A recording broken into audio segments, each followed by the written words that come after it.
Air India విమానంలో బొద్దింకలు కనిపించడంతో ప్రయాణికులు ఆందోళనకు గురయ్యారు.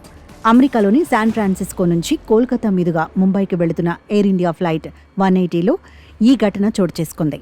విమానం మార్గ మధ్యలో ఉండగా ఇద్దరు ప్రయాణికులు తమ క్యాబిన్లో బొద్దింకలను గుర్తించి వెంటనే సిబ్బందికి సమాచారం అందించారు. విమానం కోల్కతాలో ల్యాండ్ అయిన తర్వాత సిబ్బంది బొద్దింకలను తొలగించి క్యాబిన్ను శుభ్రం చేశారు. అనంతరం ఆ ప్రయాణికులకు అదే క్యాబిన్లో వేరే సీట్లను ఏర్పాటు చేశారు. ఈ అసౌకర్యం కారణంగా ఎయిర్ ఇండియా సంస్థ ప్రయాణికులకు క్షమాపణలు తెలిపింది.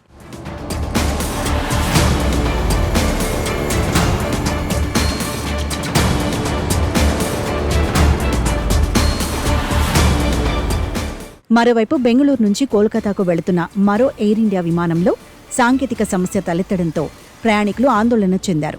ఈ సమస్య కారణంగా విమానాన్ని తిరిగి బెంగళూరుకు మళ్లించారు. పైలట్లు సమస్యను గుర్తించి సురక్షిత ల్యాండింగ్ కోసం విమానాన్ని 2 గంటల పాటు గాల్లో నడిపారు. ముందు జాగ్రత్త చర్యగా విమానంలోని ఇంధనాన్ని పూర్తిగా ఖాళీ చేసి బరువును తగ్గించారు.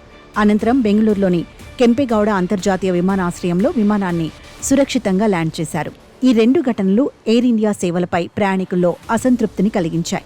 బొద్దింకల సమస్యతో పాటు సాంకేతిక లోపాలు ప్రయాణికుల భద్రత, సౌకర్యాలపై ఆందోళనను రేకెత్తించాయి. ఎయిర్ ఇండియా సంస్థ ఈ ఘటనలను సీరియస్గా తీసుకుని భవిష్యత్తులో ఇలాంటి సమస్యలు తలెత్తకుండా చర్యలు తీసుకుంటామని హామీ ఇచ్చింది.